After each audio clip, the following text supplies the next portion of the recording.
Ratusan tahun sebelum Rasulullah lahir, sumur Zam-Zam pernah menghilang dari permukaan bumi dan tidak ada yang mengetahuinya. Namun pada suatu hari, sumur itu berhasil ditemukan berkat jasa kakek Nabi Muhammad yang bernama Abdul Muthalib. Selain itu, ada beberapa orang yang pernah menyelami air sumur Zam-Zam dan menemukan hal-hal yang sangat menakjubkan. Dikutip dari buku sejarah Ka'bah karya Ali Husni Al-Harbutli, bahwa sejumlah sejarawan berbeda pendapat mengenai hilangnya sumur Zam-Zam. Sumur Zam-Zam memang pernah menghilang setelah wafatnya Nabi Ismail alaihissalam. Sebagian dari sejarawan menganggap bahwa hilangnya sumur Zam-Zam itu disebabkan oleh faktor geografis, yakni adanya banjir bandang yang melanda Mekah jauh sebelum kelahiran Nabi Muhammad SAW. Tetapi, sebagian besar sejarawan justru meyakini bahwa hilangnya sumur Zam-Zam adalah karena faktor kesengajaan. Hal ini didasarkan pada bukti adanya kisah pemimpin Makkah Madad bin Amru al-Jurhumi yang hidup jauh sebelum masa Abdul Muthalib. Kala itu, Madad bin Amru al-Jurhumi terlibat peperangan dengan musuhnya dan kalah. Karena kekalahan itu, dia menyadari akan diusir dari kota Makkah. Untuk mengantisipasi hal itu, maka Madad memutuskan untuk menutup sumur Zam-Zam, dan mulai saat itu, penduduk Makkah selalu menggali sumur karena persediaan air yang ada saat itu sangat sedikit. Sejak saat itulah sumur Zam-Zam menghilang tertimbun tanah hingga beratus-ratus tahun lamanya. Kemudian, sumur itu akhirnya kembali berhasil ditemukan oleh kakek Nabi Muhammad yang bernama Abdul Muthalib. Abdul Muthalib merupakan salah satu pembesar Quraisy yang bertugas menyediakan air minum bagi rombongan haji yang datang ke Makkah. Namun, kisah penemuan sumur Zam-Zam itu tidak terjadi secara spontan, melainkan melalui peristiwa-peristiwa aneh dan gaib. Kisahnya, kala itu Makkah sedang dilanda musim paceklik dan panas yang berkepanjangan. Abdul Muthalib pun kesulitan menemukan air, padahal ribuan jamaah haji akan segera datang. Pada suatu malam, Abdul Muthalib bermimpi didatangi seseorang dan menyuruhnya untuk menggali sumur Zam-Zam. Anehnya, mimpi itu dialaminya sampai 3 kali. Abdul Muthalib pun sempat ragu apakah benar sumur itu masih ada. Akhirnya, dia mengajak putranya yang bernama Al-Haris untuk menggali tanah yang terletak di tempat penyembelihan kurban masa jahiliyah. Abdul Muthalib pun terus menggali dan akhirnya dia menemukan 2 patung rusa yang terbuat dari emas, 7 baju zirah, dan 7 pedang. Setelah barang-barang itu diangkut, maka keluarlah air.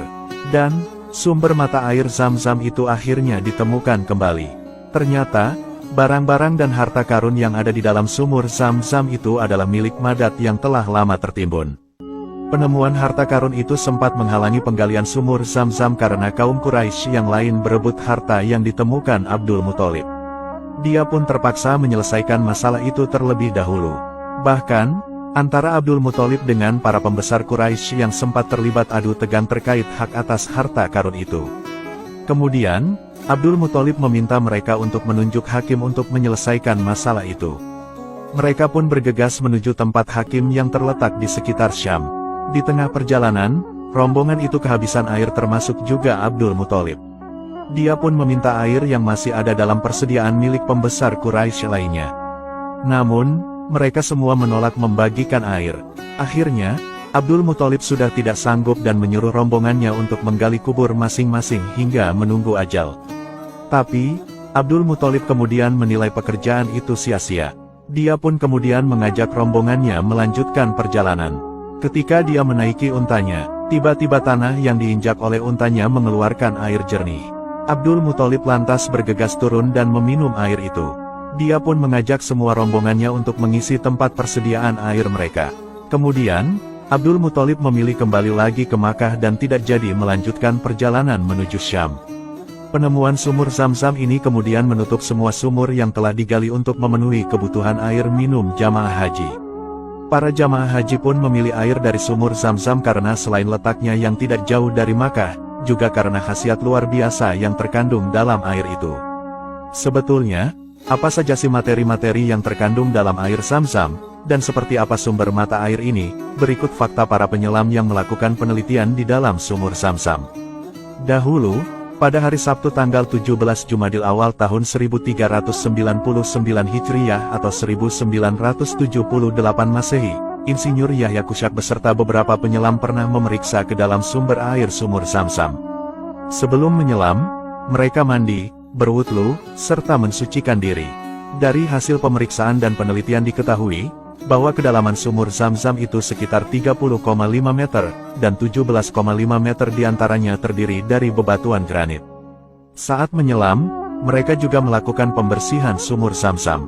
Berbagai macam benda diangkat dari dasar sumur. Di antaranya ada kepingan mata uang dari berbagai jenis logam dan dari berbagai negara, batu mulia, berbagai jenis cincin, benda-benda dari gerabah, dan keramik dari Kuningan. Sebelumnya pada tahun 1971 Masehi, seorang peneliti dari Riyadh yang bernama Torik Hussein pernah melaporkan, bahwa masyarakat Eropa telah menaruh kekhawatiran akan kebersihan air Zam-Zam. Kecurigaan ini bermula dari hasil analisis teoritis seorang dokter Nasrani yang menyimpulkan bahwa air Zam-Zam itu tidak baik untuk diminum. Kesimpulan ini kemudian disebarluaskan oleh media massa Eropa. Alasan sang dokter berpendapat seperti itu adalah, bahwa Ka'bah itu berada di bawah permukaan laut dan terletak persis di pusat kota Mekah. Jadi, menurutnya air-air buangan kota akan terkonsentrasi di mata air sumur Zam-Zam. Mendengar berita yang tak mengenakan itu, Raja Arab Saudi saat itu yaitu Raja Faisal lantas marah besar. Dia lantas menantang sang dokter untuk membuktikan teorinya. Raja Faisal juga memerintahkan Menteri Pertanian dan Sumber Daya Air untuk mengambil contoh air Zam-Zam dan mengirimkannya ke laboratorium Eropa untuk dilakukan tes penelitian. Setelah tes uji kelayakan selesai dilakukan, hasilnya sungguh di luar dugaan. Air Zam-Zam ternyata tidak kotor seperti apa yang disangkakan dokter Nasrani itu. Perbedaan antara air Zam-Zam dengan air di kota lainnya adalah terletak pada jumlah garam kalsium dan magnesium. Kandungannya sedikit lebih tinggi dalam air Zam-Zam. Ini mungkin alasan mengapa air Zam-Zam ini bisa menyegarkan para haji yang lelah. Tetapi yang lebih penting, air ini ternyata mengandung fluorida yang memiliki aksi pembasmi kuman yang efektif. Pernyataan dari laboratorium Eropa juga menunjukkan, bahwa air Zam-Zam itu layak untuk diminum dan baik untuk dikonsumsi. Selain itu, Nabi Muhammad SAW juga pernah menjelaskan manfaat besar bila kita meminum air Zam-Zam ini. Nabi Muhammad SAW bersabda, sebaik-baiknya air yang ada di atas muka bumi ini adalah air Zam-Zam. Di dalamnya terdapat makanan yang mengenyangkan dan penyembuh terhadap segala penyakit. Hadis riwayat At-Tabrani. Jadi jelas, air Zam-Zam adalah air yang diberkahi, airnya bersih dan sehat, rasanya nikmat, dan bisa menyembuhkan segala penyakit. Semoga kita semua diberi rezeki yang melimpah oleh Allah Subhanahu wa Ta'ala, sehingga kita bisa berziarah ke tanah suci dan meminum air Zam-Zam ini. Amin.